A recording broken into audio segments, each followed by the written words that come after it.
Nós estamos hoje na segunda noite do congresso como um todo.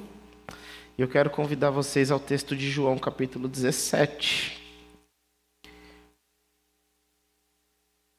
João, capítulo 17.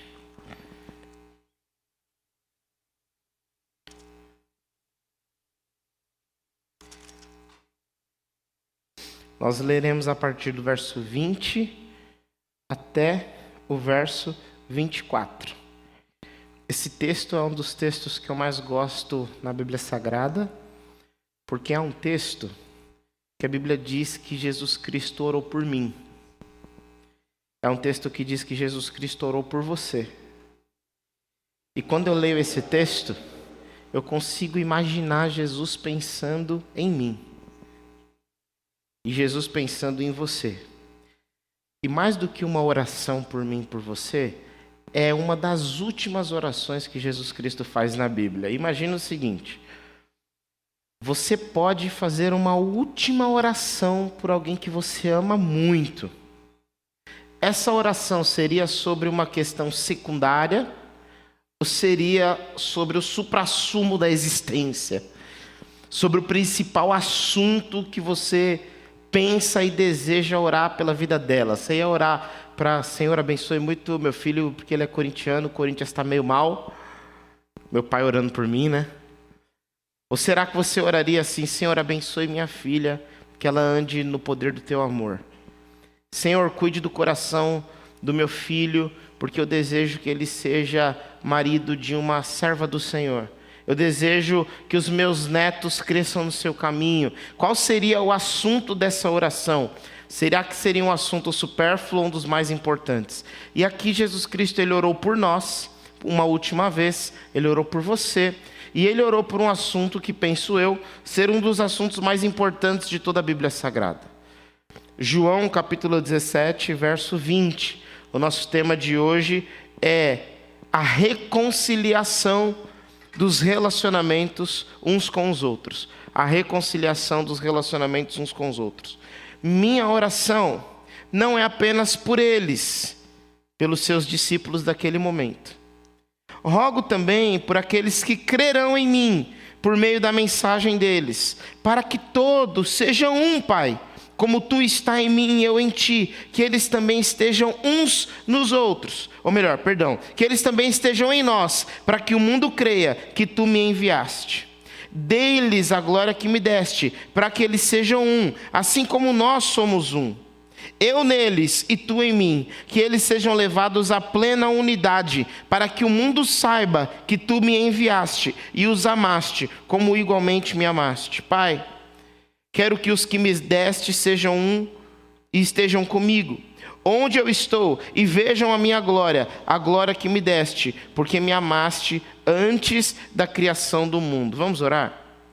Senhor Deus, nosso Pai querido, obrigado pela sua boa notícia. Muito obrigado pelo seu evangelho. Nós te pedimos, Pai, essa noite, que por favor, que a tua voz fale conosco.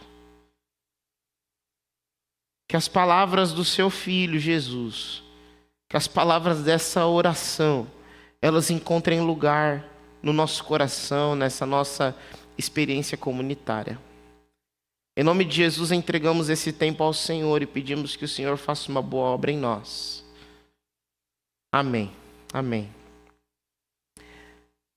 Como disse, esse tema da unidade cristã é um dos temas mais importantes de toda a Bíblia Sagrada.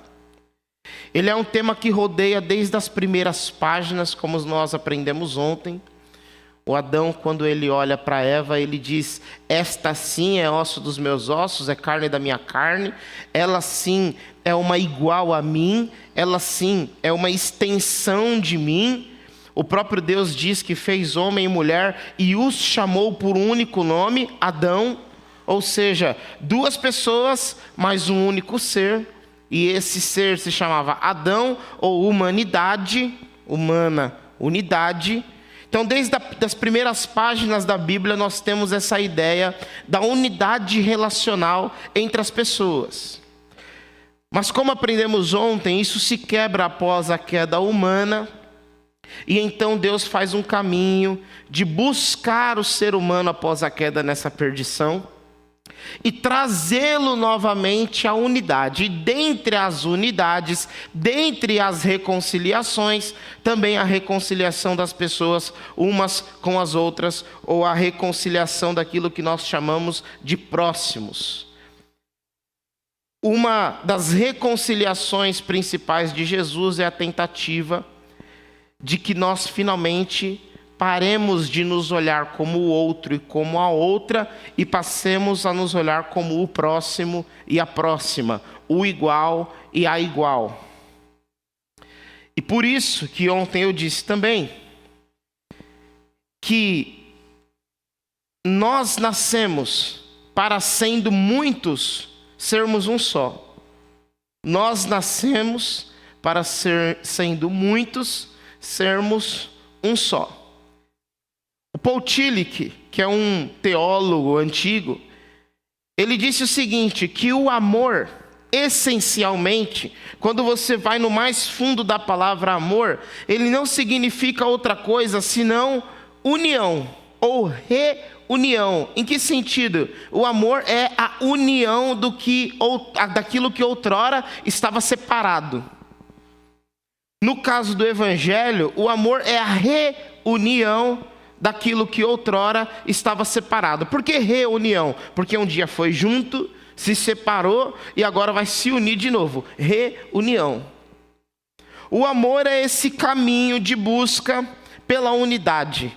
É o caminho da busca por um encontro que não fica apenas no encontro, mas é um encontro que permanece. É um encontro que se mantém. É um encontro que se sustenta. É um encontro que se identifica profundamente com outro ser, com aquele que você identifica como o próximo, como a próxima, e então decide que é melhor caminhar junto do que caminhar separado. O amor como reunião do separado. E a grande pergunta que surge é, afinal de contas, por que nós precisamos ser reunidos?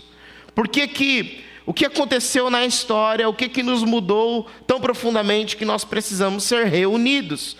Onde é que nós perdemos a nossa unidade? E ontem nós aprendemos que foi na queda humana, mas eu quero ler com vocês uma coisa que, para mim, é um reflexo mais profundo de quem é o ser humano depois de Gênesis 3. E isso está lá em Gênesis, no capítulo 4.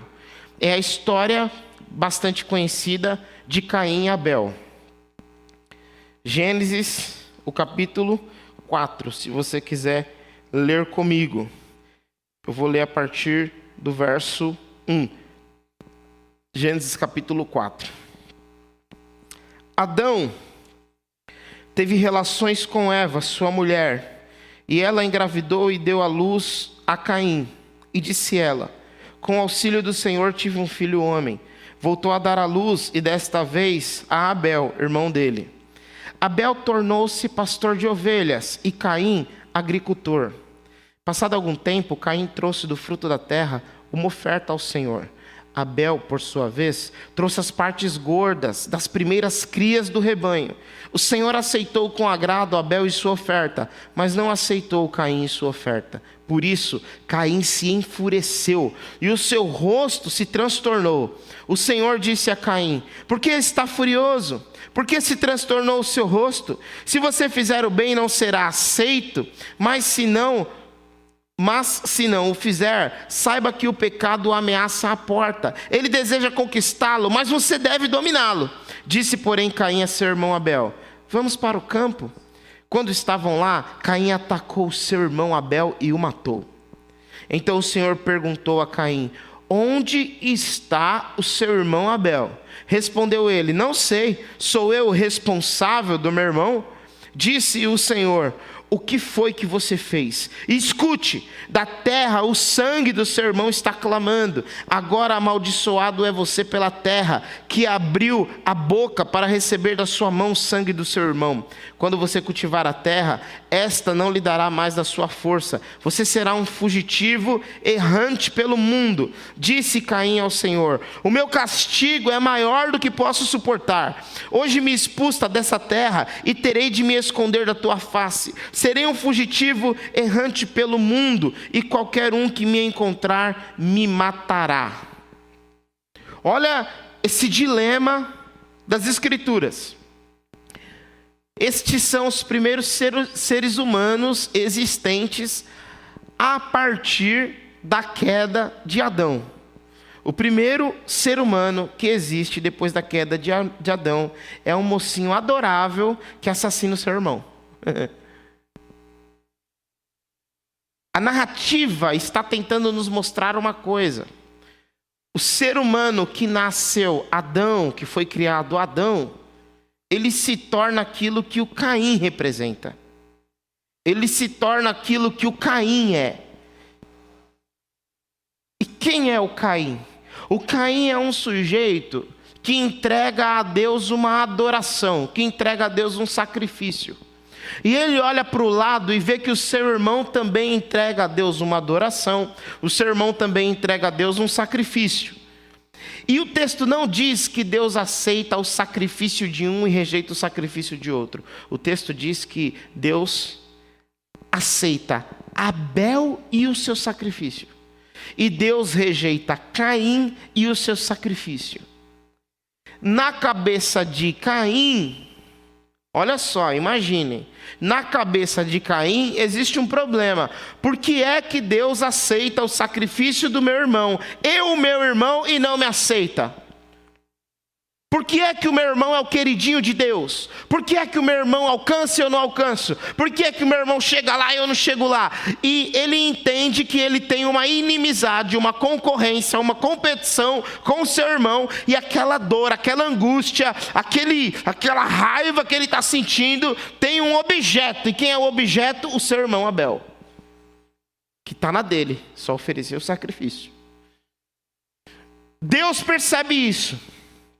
E Deus diz: Caim, a raiva dominou o seu coração. Caim, volta. Caim, domina a fúria. Caim, se essa fúria se materializar, se isso se manifestar, você vai acabar fazendo algo imensurável. Caim, volta. Sabe quando você está com raiva? Com muita raiva, aí você diz o que não deveria ter dito? E aí você faz o que não deveria ter feito? Eu me lembro uma vez que eu era moleque assim, e eu dirigindo, e aconteceu uma situação no trânsito, e eu era muito esquentado quando eu era moleque. E aí eu saí do meu carro no meio da avenida, o cara bateu no meu carro. Eu saí do meu carro no meio da avenida, depois da EBD. Depois da EBD.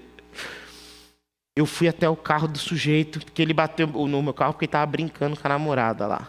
Eu puxei o sujeito pelo vidro do carro. Quando ele estava da cintura para cima, para fora do vidro, vem um amigo meu que estava comigo na EBD e diz: Lucas, tipo, volta. Foi isso que Deus fez com Caim. Caim, volta, devolve o sujeito para o lugar dele. A raiva está tomando o seu coração, e se você não parar agora, você vai atropelar esse... É isso que Deus está fazendo com Caim. O Caim ouve a Deus, mas ele chama o seu irmão para o campo, ele deixa a raiva dominá-lo, e ele mata o seu irmão Abel. Assim como eu fiz com aquele rapaz, estou brincando. Eu devolvi o rapaz para o banco dele. E ele mata o seu irmão Abel. O Caim, ele mata o Abel. E aí começa um diálogo bastante interessante entre Deus e Caim. Caim, onde é que está o seu irmão? Isso aqui, gente, é muito expressivo. Porque a Bíblia Sagrada, ela não está simplesmente contando a história de Caim e Abel. A Bíblia Sagrada está contando a história da condição humana. Quem nós nos tornamos a partir da queda. E o que esse texto está dizendo é que nós nos tornamos aqueles que não aceitam o sucesso do irmão, que não aceitam o acolhimento do divino ao irmão, que não aceitam o progresso do irmão, sentimos raiva disso, nos enfurecemos, invejamos, e se nós pudéssemos, nós mataríamos o irmão. A Bíblia está falando da gente, não só do Caim. E aí Deus aparece e diz: Caim, cadê seu irmão? Por que Deus faz isso? Porque Deus entende que os nossos irmãos são também a nossa obrigação. Os nossos irmãos são também nossa obrigação de cuidado, de acolhimento, de abraço, de amparo. E não de agressão, de violência. E aí o Caim responde assim: por acaso eu sou agora o cuidador do meu irmão? Por acaso eu sou agora o responsável pelo meu irmão? Ao que eu imagino que se Deus tivesse respondido, ele diria: vocês são todos cuidadores uns dos outros. Mas no coração de Caim essa verdade já não existia. E aí quando Deus diz a ele assim: olha, Caim, a terra está clamando porque você derramou o sangue do seu irmão e agora você andará errante sobre a terra. O que Caim fala é: Senhor, esse castigo que o Senhor está me dando, ele é grande demais, ele é duro demais, ele é forte demais. E se eu andar assim sobre a terra, qualquer um me matará. Qualquer um que achar vai me matar. Eu não consigo conviver com isso, com esse seu castigo. Olha só o que esse texto está dizendo: Senhor, não dá para eu andar desprotegido sobre a terra. Porque se eu andar desprotegido sobre a terra, como meu irmão andou, assim como eu o matei, alguém poderá me matar. Assim como eu fiz mal a ele, alguém fará mal a mim. O que esse texto está dizendo é fantástico. O que ele está falando é: olha, houve um tempo que nós, enquanto humanidade, vivíamos por causa do outro, para o outro, com o outro, em relacionamento perfeito com o outro, como uma extensão do outro, próximo ao outro, como cuidadores e cuidadoras do outro. Existia um tempo que foi assim. Mas a partir do Caim, a nossa relação não é mais de viver com, mas é de sobreviver a. A partir de Caim, eu sobrevivo ao outro e não vivo com ele. Eu sobrevivo a você. Nós estamos em competição. Nós estamos em inimizade. Se tem 3 pastores, vou dar pastor que é meu exemplo. Se tem 3 pastores para entrar na igreja A e eu estou na competição, eu quero mais que os outros 2 se lasquem e eu vou orar e dizer assim: Senhor, me envia. Mas e os outros 2? Os outros 2 é problema dos 2. Eu quero ir para lá. Se você está no mercado de trabalho e tem uma vaga e tem 1000 pessoas, a verdade é que você não está nem aí para as 1000 pessoas. Você está orando por você, está dizendo para Deus colocar sua mão sobre você, te guiar, te botar lá dentro. E quando você entrar, você vai mandar uma mensagem no grupo da igreja dizendo: obrigado por ter orado por mim. E o outro irmão, que também era crente, vai mandar assim: gente, obrigado por orar, mas não deu certo. Nós somos assim. E não é simplesmente porque nós temos raiva, ódio uns dos outros, mas é porque a partir do Caim, cada um está tentando salvar a si mesmo, cada um está tentando salvar o seu, livrar o seu. Nós então começamos a viver uma experiência de sobreviver ao outro, porque o outro é uma ameaça. Em alguma medida nós somos ameaça. Você chega na igreja e vê alguém que você entende que está mais bonito ou mais bonita, é uma ameaça à sua autoestima. Você vê alguém que tem mais recurso, é ameaça à sua autoestima. Você percebe que tem alguém se aproximando da sua esposa, do seu marido, do seu namorado, da sua namorada, é uma ameaça à sua relação. Você vê alguém que está sobressaindo na empresa, é uma ameaça à sua promoção. Nós o tempo inteiro estamos identificando nas pessoas uma ameaça à nossa vida. E se algum dia Deus aparecesse para você e dissesse assim: Rafaela, Lucas, Cirilo, Dani, Bruno, fulano, cadê o seu irmão? é muito possível que nós respondêssemos a mesma coisa que o Caim respondeu: Deus, o que eu tenho a ver com fulano? Por acaso eu sou o cuidador do fulano? Por acaso eu sou a cuidadora da fulana, do fulano? Porque a condição humana a partir de Caim é de sobreviver ao outro e não de viver e conviver com ele. E porque a partir de Caim nós nos olhamos como ameaça. Nós nos sentimos ameaçados e ameaçadas uns pelos outros, porque estamos em uma competição desenfreada por algo que a gente não sabe dizer bem o quê. E aí aparece Jesus. Aparece Jesus como um sujeito que coloca em uma mesma mesa pessoas que tinham tudo para se odiar, mas quando elas estão à mesa com Jesus, elas não se odeiam.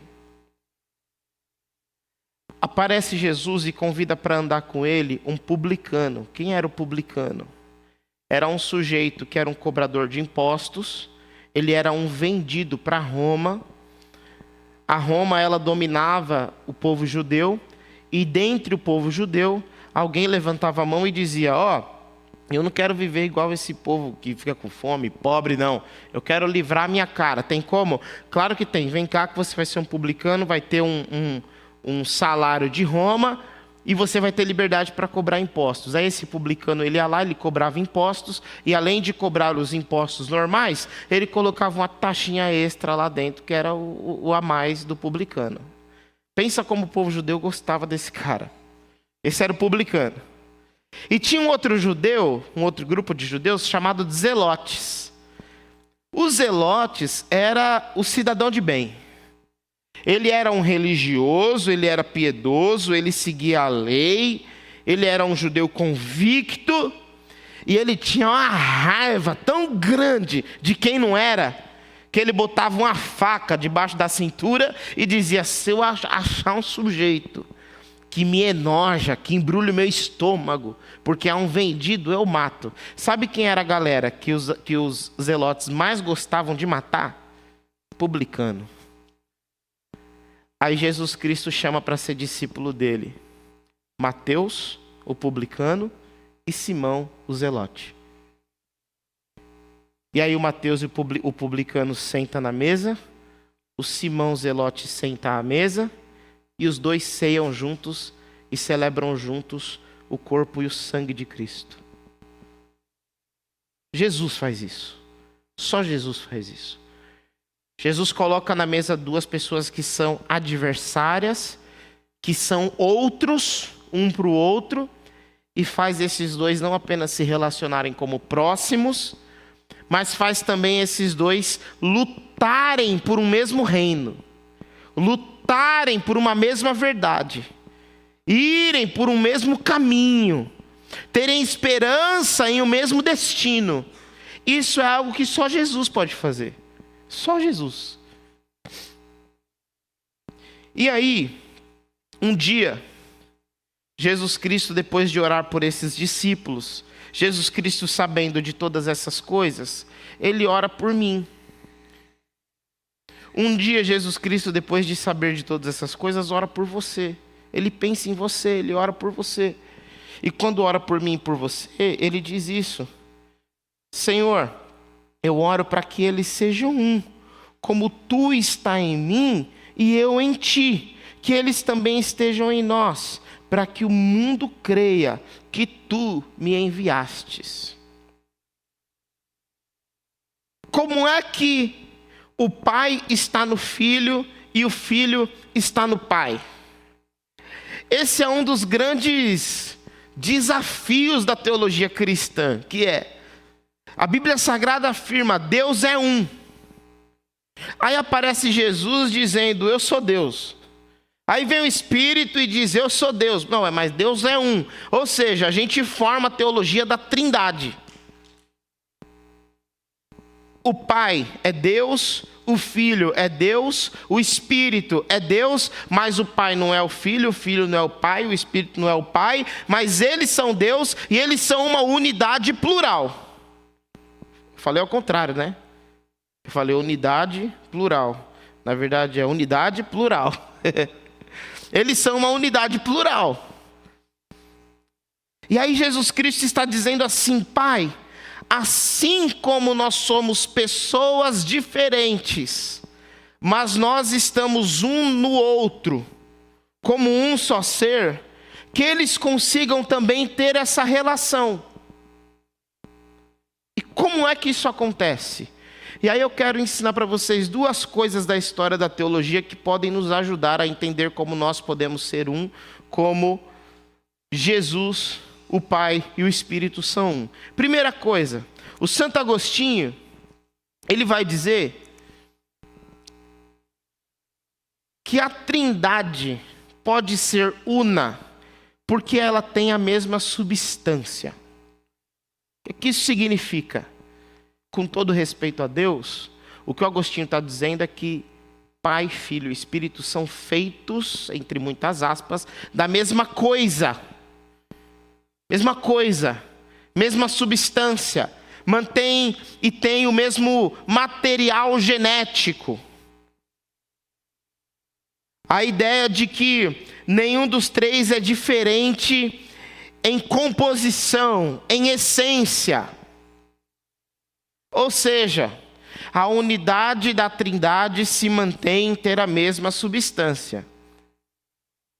E aí vem Jesus Cristo e diz assim: Pai, que eles sejam um, como nós somos um. Ou seja, que eles reconheçam que têm a mesma substância e por isso eles se entendam como um. Essa é uma resposta possível que a tradição cristã nos daria. Todos nós somos pó da terra, mas fôlego de vida. Todos nós estamos nessa mesma condição humana de competição, de busca por realização e de desejo por te segurar para você não crescer, te diminuir, para eu me satisfazer em alguma medida. Todos nós estamos nessa condição. Todos nós estamos nessa condição de identificar no outro uma ameaça. Quando alguém começa a me ver como uma ameaça e começa a disputar comigo, mesmo que eu não esteja na disputa e eu observo isso, geralmente a minha reação é de raiva, vou até me afastar, porque isso aqui pode... E o que esse texto está dizendo é: olha, vocês têm a mesma substância, vocês são da mesma coisa, vocês sabem o que há no outro, porque aquilo que há no outro há também em você. E porque você sabe o que há no outro, porque isso também existe em você, você pode ter compaixão do que há nele. Você pode se reconhecer nele. Você pode se reconhecer nela. Como já disseram os antigos, eu sou humano e nada do que é humano me é estranho. Eu me percebo nos seus pecados, eu me percebo nas suas ofensas, eu me percebo nos seus traumas, nos seus sofrimentos, nos seus dramas. Eu me percebo nas suas alegrias, no seu sorriso, nos seus afetos. Eu me percebo em você, porque assim como você, eu sou um ser humano, só isso. Nós temos a mesma carne, nós somos do mesmo pó da terra, nós carregamos o mesmo sopro, fôlego de vida. Aquilo que aconteceu com o Caim aconteceu comigo e aconteceu com você também. Se eu carrego na minha alma um medo, se eu carrego na minha alma um olhar para você como uma ameaça a minha autoestima, ao meu lugar no mundo, ao meu lugar no mercado de trabalho, ao meu lugar no meu casamento, ao meu lugar na igreja, se eu carrego isso na minha alma, eu sei que você em alguma medida carrega na sua alma também a identificação de outros como ameaças, e ao invés de eu rivalizar com você, ao invés de eu brigar com você, bater em você, xingar você, ficar ofendido com você, eu olho para você e digo assim: olha, eu me compadeço, eu entendo e eu sou assim também. É difícil mesmo lidar comigo, é essa a ideia. E não é esse ar de superioridade do tipo assim, é difícil mesmo lidar comigo porque eu sou incrível. Se eu estivesse no seu lugar, eu também me sentiria ameaçado. Não é isso. A ideia é, olha, eu também vejo em outras pessoas ameaças. Eu também carrego no meu coração aquilo que você carrega. Nós temos a mesma substância. Mas nós não precisamos rivalizar por isso. Nós podemos nos unir por isso. Nós podemos nos unir nas nossas fraquezas. Nós podemos nos unir nas nossas forças. Nós podemos, a partir da nossa identificação como iguais, como comuns, como humanos, nos unir. E existe uma sabedoria muito profunda nisso, que é, no fundo, todos nós somos muito parecidos. Todos nós somos iguais. E eu não estou aqui negando as diferenças que temos, porque é verdade também que no fundo, nós somos bem diferentes. Mas em alguma medida nós somos iguais, nós somos muito parecidos. E eu imagino Jesus orando e dizendo: Pai, que eles consigam ser um, como nós somos um. Que eles consigam compreender que têm a mesma substância, que são feitos da mesma coisa, que carregam na alma as mesmas motivações, os mesmos medos, as mesmas ameaças, as alegrias e felicidades pelas mesmas razões. Que eles consigam ver nisso razão de unidade e não de separação, e não de segregação. Isso foi o que Agostinho disse. Aquilo que mantém a Trindade unida é a substância. Mas depois de Agostinho, surgiram os irmãos da Capadócia, que eles trazem o segundo ensino. Os irmãos da Capadócia disseram o seguinte: concordamos com Agostinho, Deus tem a mesma substância, isso é imprescindível para que ele seja um. Mas acreditamos que não é esse o grande diferencial de Deus. Afinal de contas, existem muitos seres que têm a mesma substância e não são um. Por exemplo, nós. Não é simplesmente ter a mesma substância que gera unidade, de forma tal que 3 pessoas são uma só. Irmãos da Capadócia, o que é então que faz da Trindade um ser uno? E eles disseram: o tipo de relação que a Trindade nutre entre si. Como assim? A Bíblia Sagrada nos diz que Deus é amor. E amor é um tipo de relação. E a Bíblia Sagrada também diz que Deus é o elo perfeito, a ligação perfeita, a conexão perfeita. Ou seja, Deus é eternamente uma conexão perfeita, um elo perfeito que se conecta, que se une, que se relaciona em amor. Deus é amor é uma afirmação que diz necessariamente que Deus é relação. Deus é uma relação de 3 pessoas que vivem eternamente se relacionando em amor. O Pai, o Filho e o Espírito Santo. E os irmãos da Capadócia diriam: é isso aí. Isso aí é o que é o distintivo, é aquilo que forma a Trindade plural, mas una. É isso aí. Eles se relacionam eternamente em amor, e não qualquer amor, não amor apaixonado, que hoje está apaixonado, amanhã acaba, não amor familiar. Não é qualquer amor, é o ágape, é o amor abnegado, é o amor de entrega, é o amor perfeito, é o amor divino. É o elo perfeito, a conexão perfeita, que não se quebra, que não se estraga, que não se machuca. Eles se relacionam em amor. A minha segunda sugestão é que quando Jesus Cristo orou por nós e disse: Senhor, que eles sejam um como nós somos um, é que Jesus Cristo estava dizendo: Senhor, que eles consigam se relacionar em amor, como nós nos relacionamos em amor. Que eles consigam se relacionar de uma forma abnegada. O que é ser abnegado? É quando você consegue abrir mão de si. É quando você consegue dar um passo para trás. É quando, mesmo reconhecendo no outro uma ameaça, você dá um passo para trás e diz: calma lá, eu não posso simplesmente ofendê-lo, machucá-lo, agredi-lo, porque eu acho que ele é uma ameaça. Calma lá. Eu não posso simplesmente ignorar a existência dele, porque eu estou numa competição desenfreada por alguma coisa, porque eu quero satisfazer os meus medos, minhas alegrias, os meus prazeres. Calma lá. Jesus Cristo está sugerindo que nós nos relacionemos em amor. Em amor. Isso aqui parece meio óbvio dentro da Escritura, mas não é nem um pouco óbvio. Porque nós vivemos meio no automático. E nós vamos construindo relacionamentos, ou estamos em alguns relacionamentos, que o amor já saiu deles faz tempo. Nós somos craques em falar mal das pessoas. Somos craques. Não é verdade? Ele está aqui assim, ó, é verdade. Isso aí é meu ponto fraco.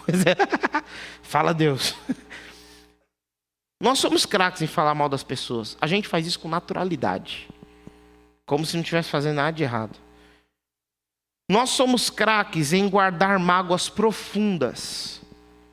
E não tratarmos essas questões. Somos craques. Nós somos craques em amar aqueles que nós consideramos iguais. E afastar, não cuidar, não tratar bem, ou nem sequer fazer questão de saber o nome daqueles que nós consideramos diferentes. Somos craques nisso. Nós somos craques em afastar de quem vota no político A, em detrimento de quem vota no político B. Somos craques em fazer isso. Inclusive, nós olhamos assim e dizemos assim, não é possível que esse sujeito seja crente votando no A. Ou melhor, no B.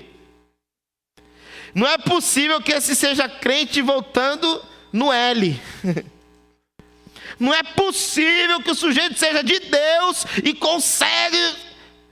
A gente é assim. A gente define quem é crente, quem não é, quem é decente, quem não é. A gente repele pessoas, a gente exclui no Facebook, a gente para de seguir no Instagram. A gente fala, nunca mais almoço na casa da minha tia, porque minha tia todo dia de manhã manda uma foto do MST. O meu tio manda uma bandeira do Brasil, como se o Brasil fosse... eu não vou, mas na casa do meu tio. A gente faz isso. Nós somos assim. E o que Jesus está dizendo é, Senhor, Senhor... que eles consigam abrir mão dessas rivalidades, dessas brigas, dessas diferenças. Que eles consigam abrir mão dessas questões e ter uma relação abnegada. Com quem? Com quem pensa igual? Com quem é do mesmo país? Com quem tem o mesmo tom de pele? Com quem é da mesma classe social? Com quem é do mesmo gênero? Com quem? Com quem? Uns com os outros, com todo mundo. Com todo mundo. Nós precisamos, em nome de Jesus, confiar na mensagem do Evangelho, de que as pessoas são os nossos irmãos e as nossas irmãs, independente de quem elas são. Essa é a grande mensagem de Jesus, essa é a grande revelação do Evangelho. Nós estamos falando assim, ó, a igreja parou de evangelizar, precisamos evangelizar. A gente faz meia dúzia de folheto bem bonito e vai entregar folheto. Aí vem Jesus e diz assim... Senhor, que eles sejam um, para que assim, com a unidade deles, que o mundo creia que tu me enviastes. Olha o que Jesus está falando. Você quer fazer missão? Você quer evangelizar o mundo? Seja irmão de quem você odeia. Você quer evangelizar o mundo? Enquanto publicano, encontre um zelote para amar. Você quer evangelizar o mundo? Enquanto zelote, encontre um publicano para amar. Porque o mundo vai olhar e vai dizer assim, meu Deus, como assim? O irmão do MST está com o irmão com a pistola, né? Como assim? Como assim? Como assim? Esse médico, ele é amigo da faxineira. Como assim? Como assim? O que está acontecendo? Que movimento esquisito é esse aí que as pessoas se encontram, são diferentes e se amam? Como assim? Isso aqui é tão profundo, que a Bíblia nunca falou que nós somos o povo da Bíblia, nunca. Mas ela falou que nós somos o povo do amor. Ela falou que nós somos o povo do Cristo. Isso ela falou. mas nós continuamos afirmando as nossas diferenças como razão para odiar. Aí Jesus Cristo fecha os olhos dele, se ajoelha e diz: Senhor, que eles sejam um como nós somos um, para que o mundo creia que o Senhor me enviaste. E para concluir a conversa, eu quero dizer o seguinte, que a Trindade, ela se relaciona muito parecido com algo que nós chamamos de pericorese, que é uma dança de ciranda. É como se 3 crianças estivessem de mãos dadas, pulando e cantando e brincando e fazendo uma grande ciranda bonita e eterna e se amando, e essa ciranda nunca para e essa ciranda não se quebra porque ela é unida pelo elo perfeito que é o amor, e coubesse apenas mais um ser nessa ciranda. Não são mais 2, não são mais 3, não são mais 7 bilhões. Só mais um ser nessa ciranda que cabe. Quem é esse ser? A humanidade. E se nós queremos participar da eterna ciranda da Trindade, se nós queremos participar da eterna pericorese da Trindade, nós precisaremos nos unir e ser um, porque só tem espaço para um. Lucas, mas tem 277 denominações. A gente vai ter que dar um jeito. Lucas, mas tem uns católicos que nem irmão eu acho que são. A gente vai ter que dar um jeito. Tem espaço para um só. É um só. Lucas, mas tem uma religião aí que fala que só vão subir 400 pessoas. Vai ter que caber todo mundo. É um só. A gente vai ter que dar um jeito. Porque o que esse texto está dizendo é que nós precisamos ser um. Porque no espaço dessa roda bonita, eterna, só cabe um.